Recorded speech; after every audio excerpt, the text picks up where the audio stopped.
Just woke up, St. Louis, Missouri. One of the best things I like about St. Louis is that even though we live in the city, we have the outskirts of the Ozarks. You have down south where there's a lot of caves, things like that. And I absolutely love this time of year where it's not snowing out, it's not raining all the time. It's kind of got a little bit of cool weather with a nice little breeze. It's not overly hot at the same time, so it's a good weather to get out and go to the Ozarks.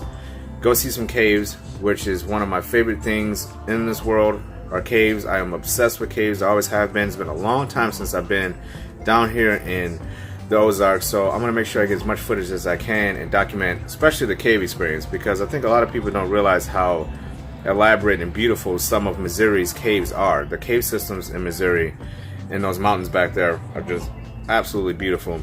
Shouldn't say mountains so much as they are giant hills, but when you're riding up and down them, I mean, they feel just as much as a mountain as anything. So what's inside of them is the interesting part.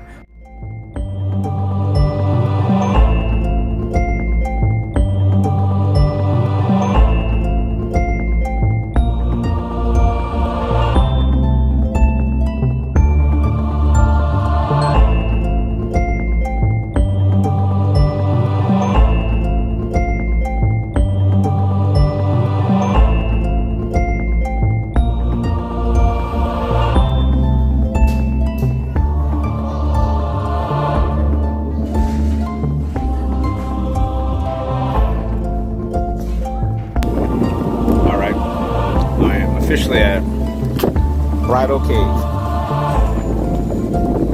It's beautiful out here too.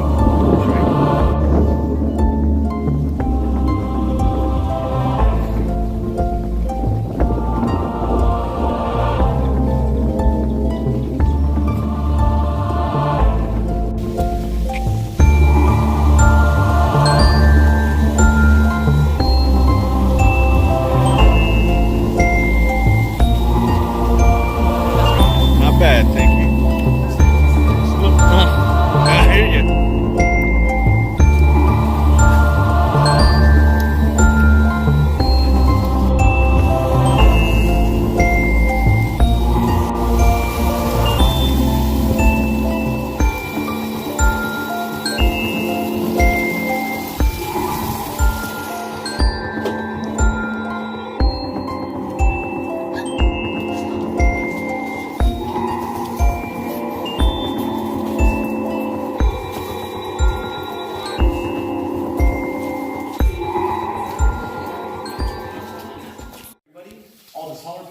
Watch out for low overhangs. That is going to be a bit of an issue. At times, not for very long though.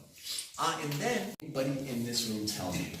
You say what? We have a special ceremony here at Bridal Cave. Today or just period? Just period. It's the wedding. Yes, exactly. Thank you, sir. So, it is weddings. I just want to make sure. Yeah, no, absolutely. I learned that when I came here 2 years ago. In this cave alone. Yeah, you can hear it far away. I'll get into why that is also. But the old method was because this formation used to be struck by stone clubs and hammers, and that was by the Osage Native American tribe who used to frequent this area, and how we got the legend of Bridal Cave. When you strike this with stone, though, the sound can be heard up to a half mile outside of this cave entrance. I've never heard that sound. I'd love to, but they are obviously not going to do that at all.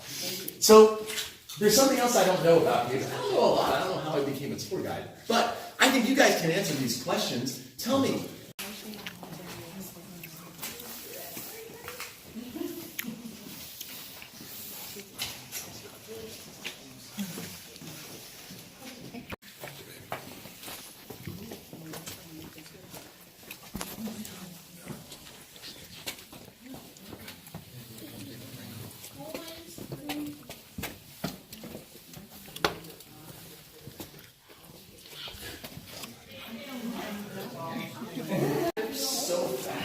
There's just like consistent here.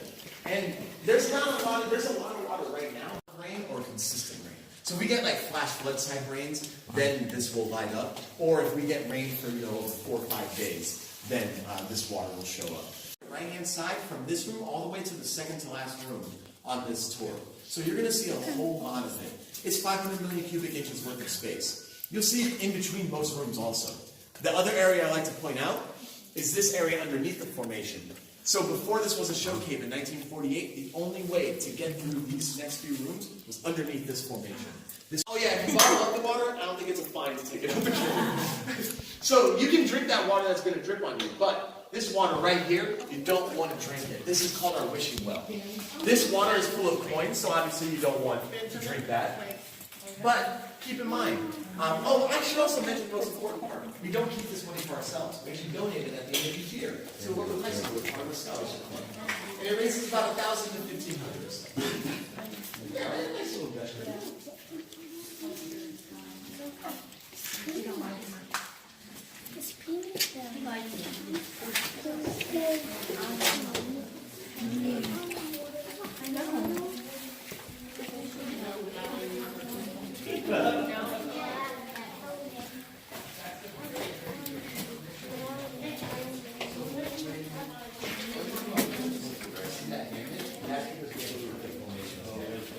But when you see formations like this, that's due to vandalism.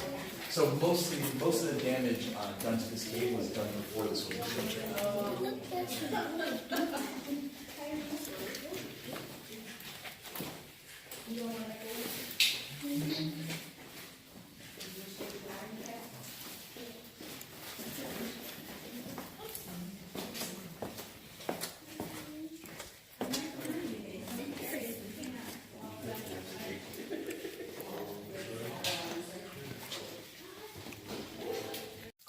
Now, for every inch of a formation you see in this cave, it will have taken 30 to 100 years for that inch to grow. So it is a very slow process. If that's about a 10-inch gap, that's anywhere from 300 to 1,000 years for that to form. Here's another example. The concrete was installed 66 years ago in 1952, and after that amount of time, that little guy has grown. So that's a 66-year-old stalagmite. So to give you an idea of that growth rate, it's a very, very long process, unfortunately. It's because of that long process that we actually get what we see today. So formations you've seen, formations you will see, keep that in mind. Now,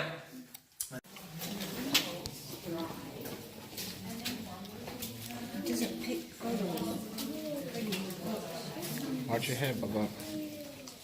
Watch your head, sweetheart.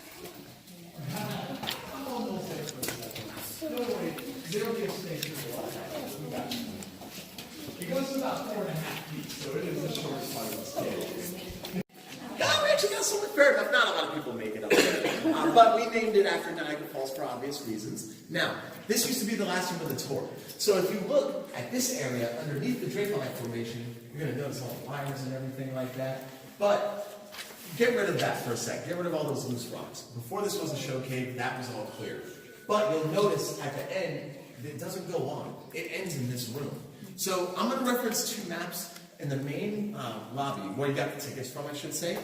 If you look at those maps, you'll notice this cave is straight in, straight out. It's one way in, it's a one-way street. Now, what you will also notice, there are no branching paths either. It's not like, you can take a left and you'll be in Hahatonka. But there are multiple levels to this cave. We are on the second, the first one's below us, and then in this room, you would have to go up to the third level. And you would put a ladder up against this wall to get to this little ledge, work your way across, then use a series of boards to get over to the next room. Anybody want to do that? Wow. No, fair enough. We got a taker. All right. Well, first and foremost, I have to apologize. Oh, got you too. I have to apologize. You have to work for this cave, unless you do and you didn't tell me. But you have to work for this cave, unfortunately. Coincidentally, more of this open, the top level. You're going to re-enter the tunnel, and it's going to be a downward slope, so you know exactly where it is. Shortly after that is the lowest part of this tunnel at about 4.5 feet. All right, so you'll want to watch out there. Any questions or comments or concerns? And then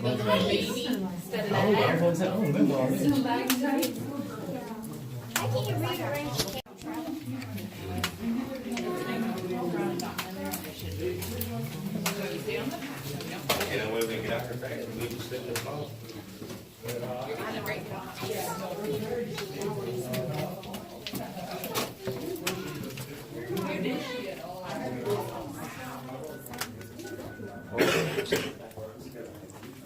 Okay. Yeah, right now. We get to that part where you can't tell us where that board is. So if the board is right here, that area goes up and then it goes right back down again. It's like 25-foot drop. Okay. So yeah, we get over to that and he's like, oh, okay. He's think shortly after that, you're going to see a drain. Right around there is the lowest part.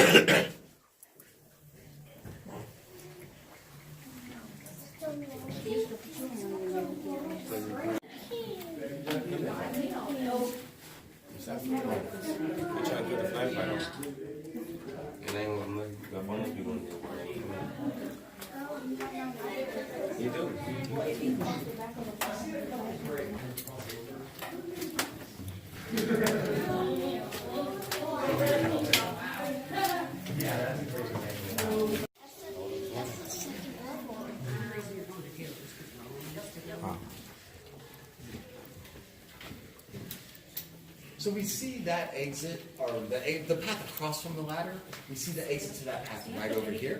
So one thing I mentioned, and I didn't really mention it because I used to say that was like the original path or the way you would get into this room, but it actually isn't. The original way into this room was on top of this. We're looking at the bottom of a land bridge. This formed on top of clay.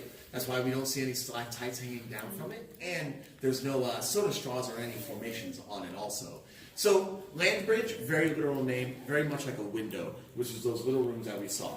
So it is a bridge full just of rock that formed on top of clay, but when the clay gave out, the bridge had already formed and left it there. In the next area, you will be able to see that bridge in its entirety, so you get a much better idea of it. So if that was the original way through this room, what was here? From where we're standing to the bottom of this cave used to be a 60-foot drop. This was just a giant hole. So there was nothing here technically. Now, we obviously fixed that, of course, but after we opened up that tunnel we just came through, there was 500 tons worth of loose rock. Not a single one can be brought outside of this cave entrance. It's a federal offense to do so. But they don't care what you do with them as long as they stay in the cave, so we built a room out of all that rock. So the path we were just on, this room, and the next area, is where we put most of that rubble. Because of that, though, only about 100 or so people that we knew of actually passed through here before this part of the cave was open for tourism. So as you guys come down here, to your right, you will notice a wall of clay. Very common in caves for clay to be written in by early explorers. So we see that here. And I wish I could show you other parts of this cave because there's nothing but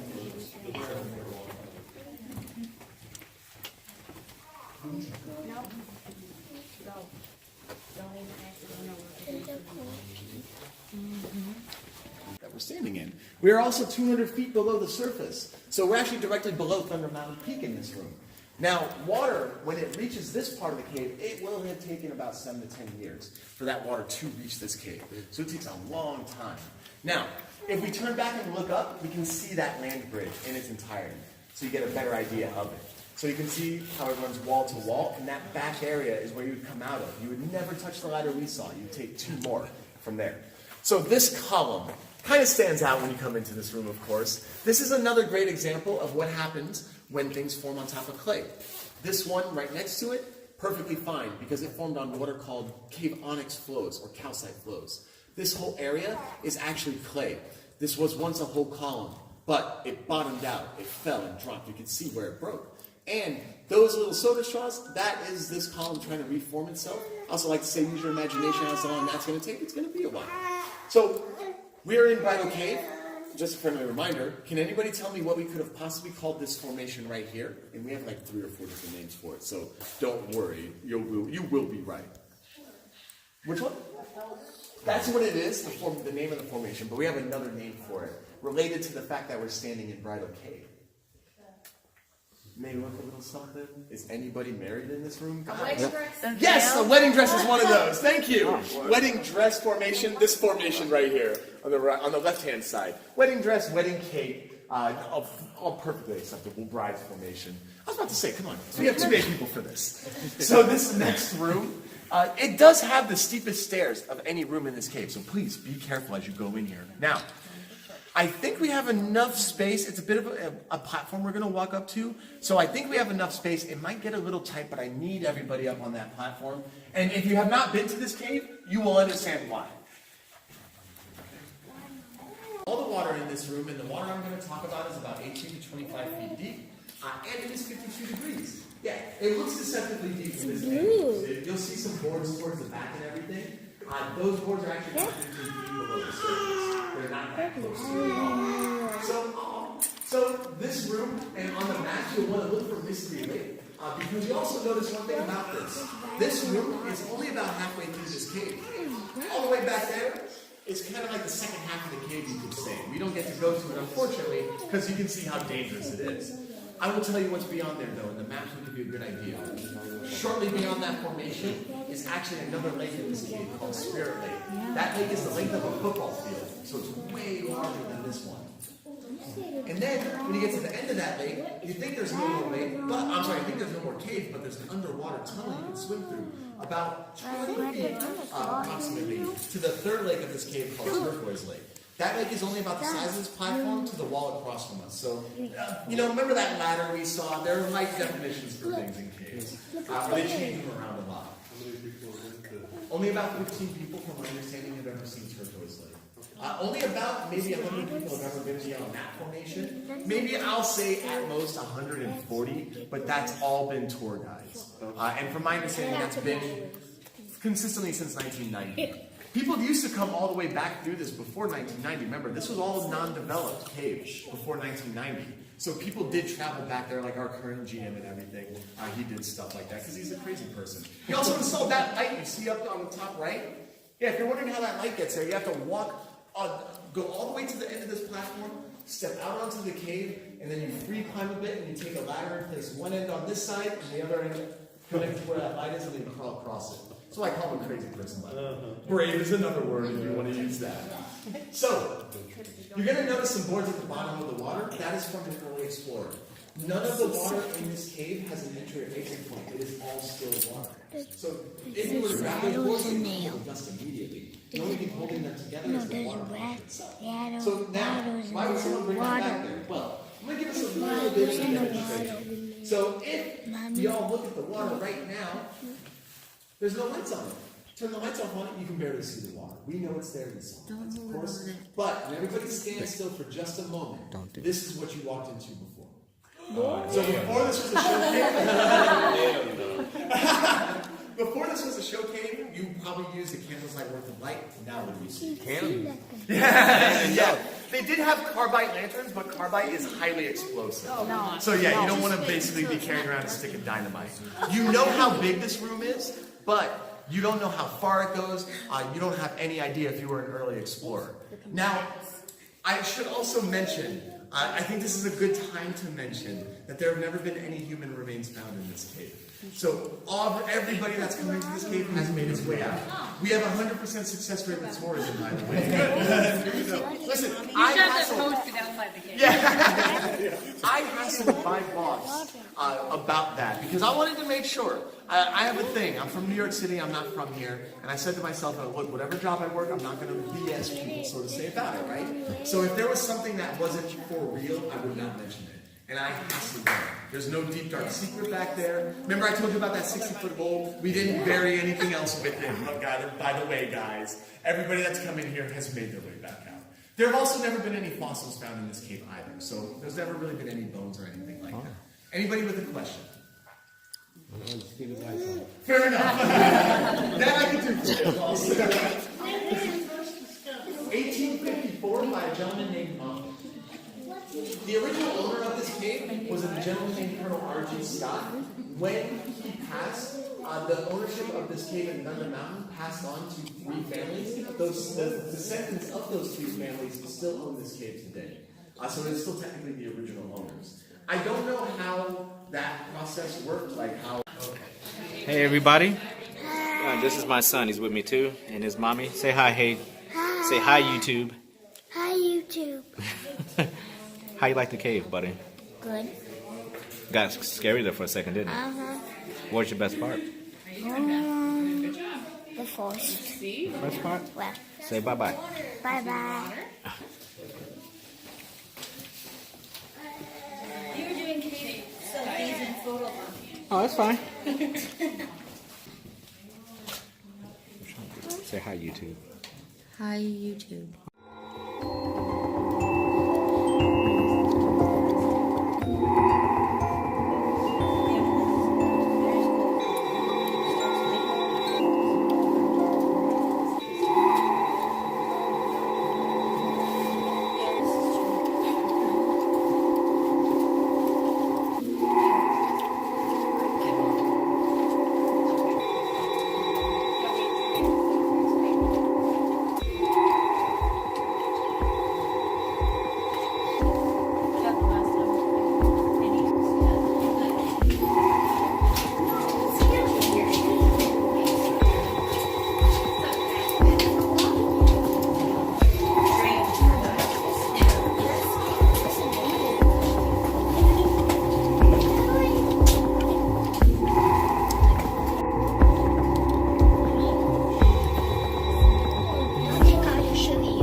afterwards.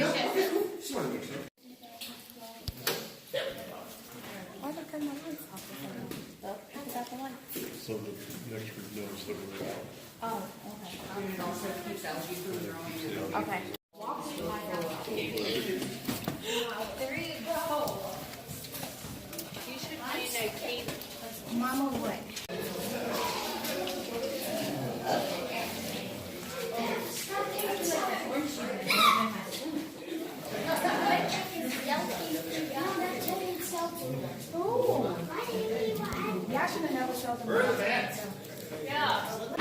And then I'll be in shortly.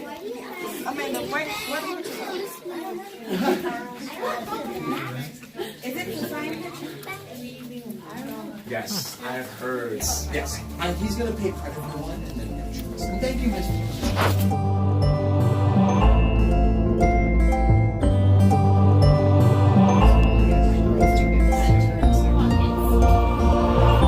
Sing without little guy.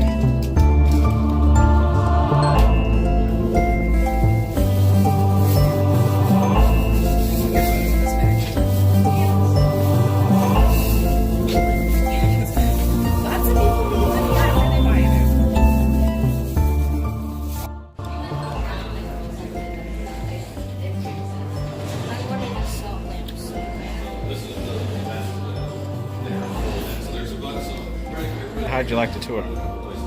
I liked it. It was nice. It was nice and cozy in there. Yeah. I wanted to see that underwater lake. I know. I want to go swim in it.